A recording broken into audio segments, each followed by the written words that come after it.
Manajemen kesiswaan pada sekolah inklusif. Macam-macam manajemen di sekolah. Yang pertama, manajemen pembelajaran. Yang kedua, manajemen peserta didik atau kesiswaan. Ketiga, manajemen tenaga kependidikan. Keempat, manajemen sarana dan prasarana pendidikan. Yang kelima, manajemen keuangan. Yang keenam, manajeman kelas. Ketujuh, manajemen hubungan sekolah dan masyarakat. Kedelapan, manajemen layanan khusus pendidikan. Di antara manajemen-manajemen tersebut, manajemen peserta didik atau kesiswaan menjadi sangat penting karena pusat layanan pendidikan di sekolah ada pada peserta didik. Semua kegiatan yang ada di sekolah, baik yang berkenaan dengan manajemen pengajaran, tenaga kependidikan, sarana dan prasarana, keuangan, hubungan sekolah dengan masyarakat, maupun layanan khusus pendidikan ditujukan untuk memberikan pelayanan yang andal bagi peserta didik. Peraturan Menteri Nomor 70 Pasal 1 Tahun 2009 tentang Pendidikan Inklusif. Pendidikan inklusif adalah sistem penyelenggaraan pendidikan yang memberikan kesempatan kepada semua peserta didik yang memiliki kelainan dan memiliki kecerdasan dan atau bakat istimewa untuk mengikuti pendidikan atau pembelajaran dalam lingkungan pendidikan bersama-sama dengan peserta didik pada umumnya. Dapat disimpulkan bahwa pendidikan inklusi adalah suatu penyelenggaraan layanan pendidikan yang menggabungkan anak berkebutuhan khusus dan anak normal dalam suatu tempat atau satu sekolah, sehingga dengan beragam kemampuan dan latar belakangnya dapat belajar bersama dan berhasil mencapai tujuan pendidikannya masing-masing. Tujuan pendidikan inklusif dalam Peraturan Menteri Pendidikan Nomor 70 Pasal 2 Tahun 2009 tentang Pendidikan Inklusif.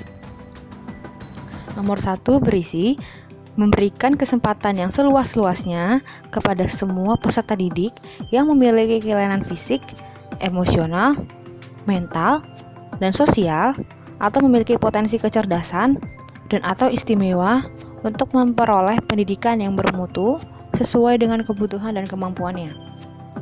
Nomor 2 berisi mewujudkan penyelenggaraan pendidikan yang menghargai keanekaragaman dan tidak mendiskriminatif bagi semua peserta didik, memberikan kesempatan dan hak yang sama kepada setiap anak secara demokratis dan tidak diskriminatif untuk mendapatkan pendidikan yang layak. Implementasinya adalah semua anak mempunyai hak untuk menerima pendidikan yang tidak mendiskriminasikan dengan kecacatan, etnis, agama, bahasa, jenis, kelamin, kemampuan, dan lain-lain. Manajemen peserta didik diartikan sebagai usaha pengaturan terhadap peserta didik mulai dari peserta didik tersebut masuk sekolah sampai dengan lulus sekolah. Langkah-langkah manajemen terdiri dari 4 proses, yaitu planning, organizing, actuating, dan controlling.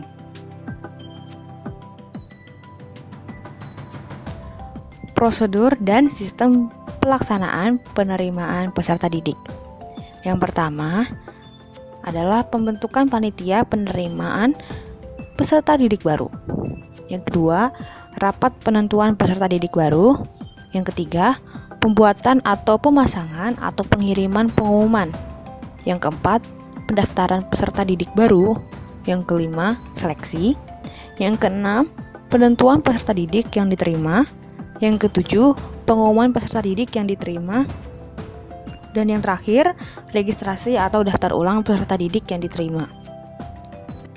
Pada situs 1, seleksi khusus siswa ABK dan kuota setiap tahunnya maksimal 3 siswa ABK.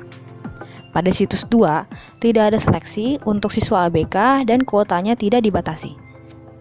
3 macam sistem seleksi pertama, yaitu seleksi berdasarkan UAN.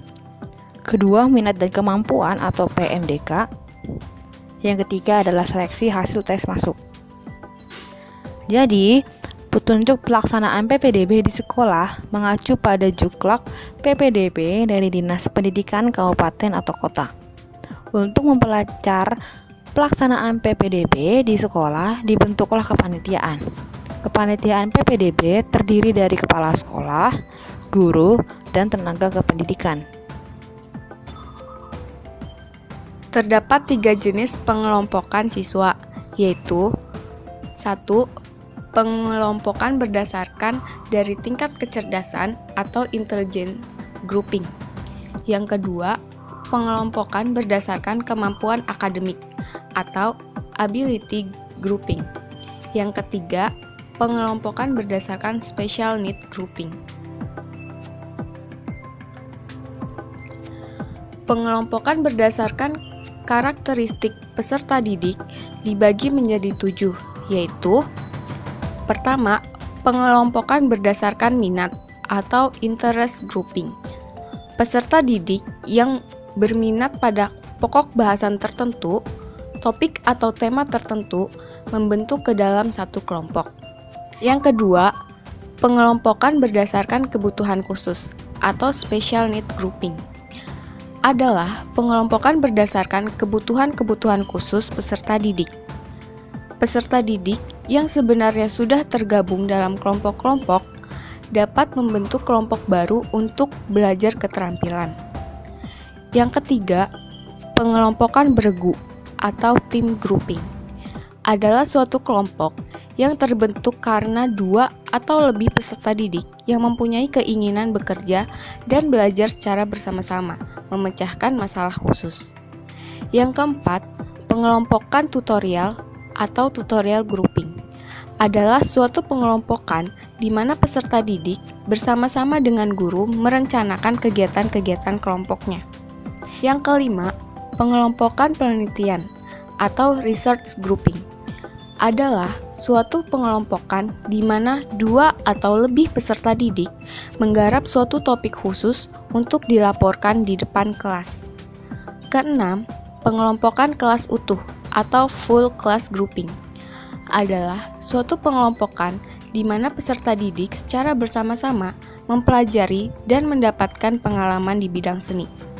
Dan yang terakhir adalah pengelompokan kombinasi atau combined class grouping adalah suatu pengelompokan di mana 2 atau lebih kelas yang dikumpulkan dalam suatu ruangan untuk bersama-sama menyaksikan film, slide, TV, dan media audio visual lainnya.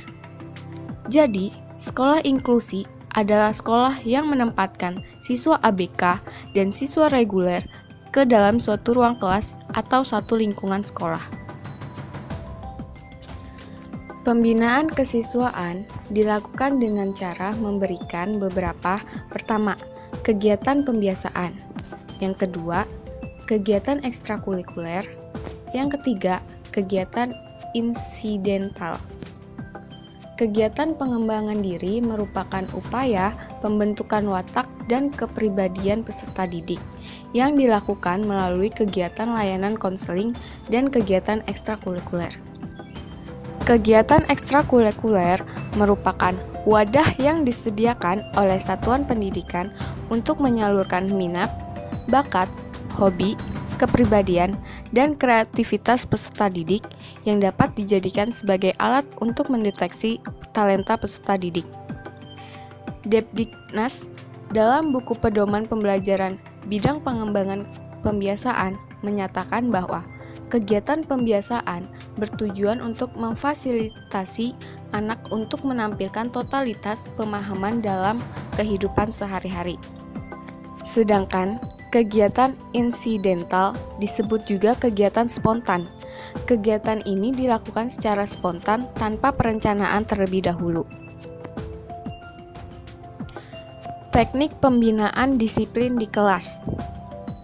Yang pertama, teknik inner control, yaitu teknik dengan cara menumbuhkan kesadaran akan tata tertib dan pada akhirnya disiplin harus tumbuh dan berkembang dari dalam peserta didik itu sendiri.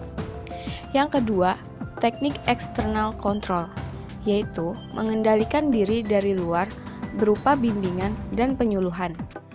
Dan yang ketiga adalah teknik kooperatif kontrol, yaitu pembinaan disiplin dilakukan dengan bekerja sama guru dan peserta didik dalam mengendalikan situasi kelas ke arah tujuan kelas yang bersangkutan.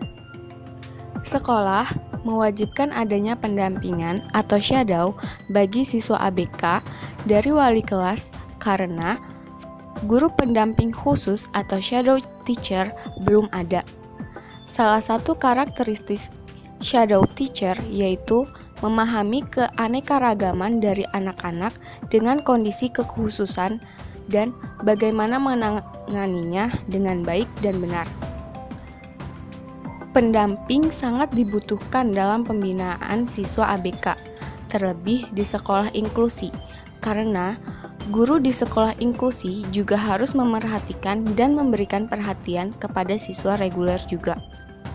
Jadi, pembinaan kesiswaan penting dilaksanakan untuk mengembangkan minat, bakat, dan kemampuan siswa.